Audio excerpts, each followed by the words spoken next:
They thought he was just an old farmer. They thought they could walk all over him, slap him with fake fines, and scare him into submission. But they had no idea who they were messing with. My dad wasn't just a farmer. He was ex-special ops, the kind of man who had spent years handling situations so dangerous most people cannot even imagine them. So, when a bunch of smug HOA board members decided to raid his farm, they triggered a chain of events that would become the most humiliating downfall of their lives. And I got to witness every second of it. Growing up, I always knew my dad carried himself differently from other men his age. Even in his late 50s, there was a sharpness to his movements, a quiet awareness in his eyes. He had this calmness about him, the kind that makes people underestimate him. He'd smile politely, nod along, never boast. But beneath that mild farmer exterior was a man who had once been trained to survive in the harshest conditions, outthink enemies, and dismantle threats before they even knew he was coming. When he retired, he chose peace. He bought a patch of land outside town, built a modest farmhouse, a sturdy barn, and started raising chickens, goats, and a few cows. It wasn't glamorous, but it was honest, quiet, and exactly what he wanted after years of chaos. The trouble began when the subdivision nearby expanded. Suddenly, a homeowners association was formed, led by people who were drunk on their tiny scraps of authority. They were the type who lived for rules about lawn length, paint colors, and mailbox designs. They craved control, and when they looked out their pristine backyards and saw Dad's barn, his tractor, and his free-range chickens, they decided it didn't fit the aesthetic of the community. The problem? Dad's land wasn't under their jurisdiction. He wasn't part of their HOA. His property had been there long before their subdivision even existed. But that didn't matter to them. They wanted everything to conform, and they saw him as a threat to their carefully curated image. It started with letters. Formal, pompous letters filled with legal jargon, demanding he remove his unsightly barn and cease all agricultural activity. Dad chuckled when he read the first one, tossed it aside, and went back to feeding the goats. But the letters kept coming, each one angrier than the last, threatening fines that had no basis in law. I remember one afternoon when I was visiting. I saw him unfold a letter at the kitchen table, his hand steady as he read it. His expression didn't change, but I saw his jaw tighten ever so slightly. That was my first clue that this wasn't going to end the way the HOA thought. Then came the day they trespassed. It was a Saturday morning. Dad and I were repairing a section of the chicken coop when we heard tires crunching on the gravel driveway. A convoy of SUVs rolled up like they were on some kind of official mission. Out stepped a group of HOA board members, clipboards in hand, cameras around their necks, wearing smug expressions that made my stomach twist. They strutted up to the barn like they owned the place, barking orders about code violations and unauthorized structures. One of them, a balding man with mirrored sunglasses, pointed at the chickens and said, "These have to go. They're not permitted in this community." I'll never forget the way my dad just stood there, silent. He didn't yell, didn't argue. He simply observed them, his arms folded loosely across his chest, his posture relaxed but alert. The calm before a storm.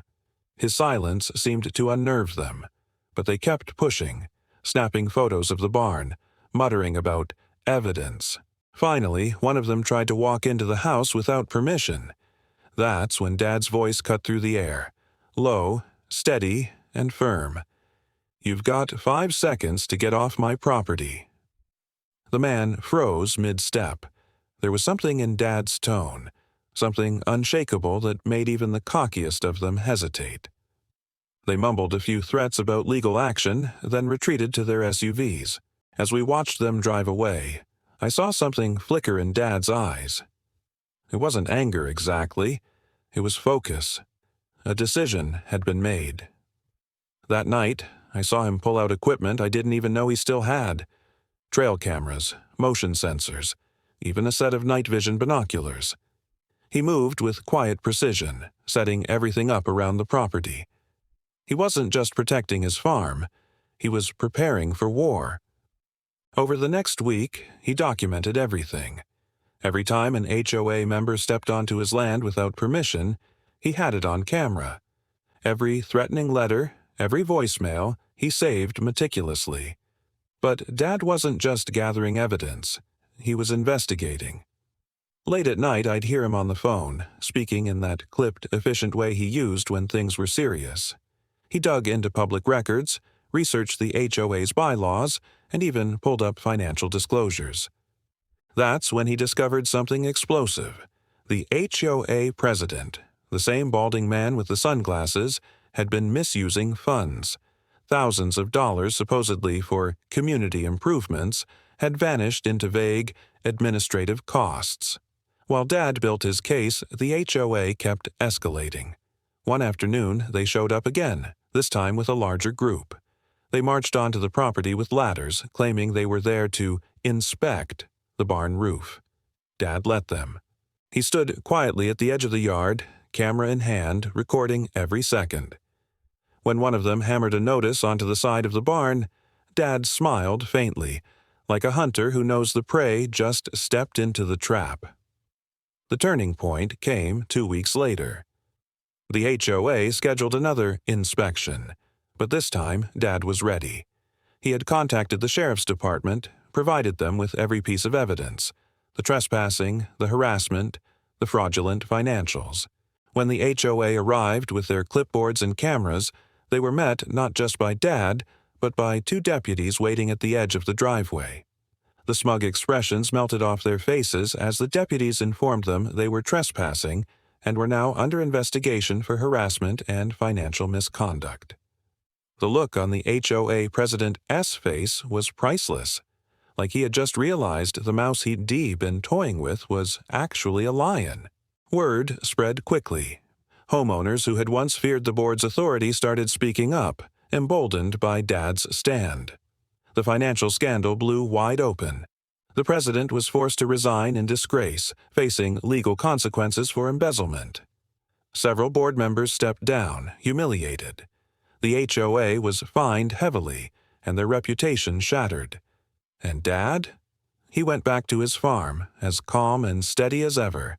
But there was a quiet satisfaction in his smile as he repaired the chicken coop, the sound of clucking hens filling the air like a victory song. Watching him, I realized something important. True strength doesn't always shout. Sometimes it just waits, patient and steady, until the perfect moment to strike. The HOA thought they could bully a quiet farmer into submission. They never realized they were provoking a man who had spent his life outsmarting enemies far more dangerous than them. And in the end, they learned a lesson they'd never forget. Never underestimate the man who seems quiet. Because quiet doesn't mean weak. It means calculating. So the next time you see someone you think is an easy target, remember this story. Because you never know if that person has the skills, the patience, and the willpower to dismantle you piece by piece until justice is served in the sweetest way possible.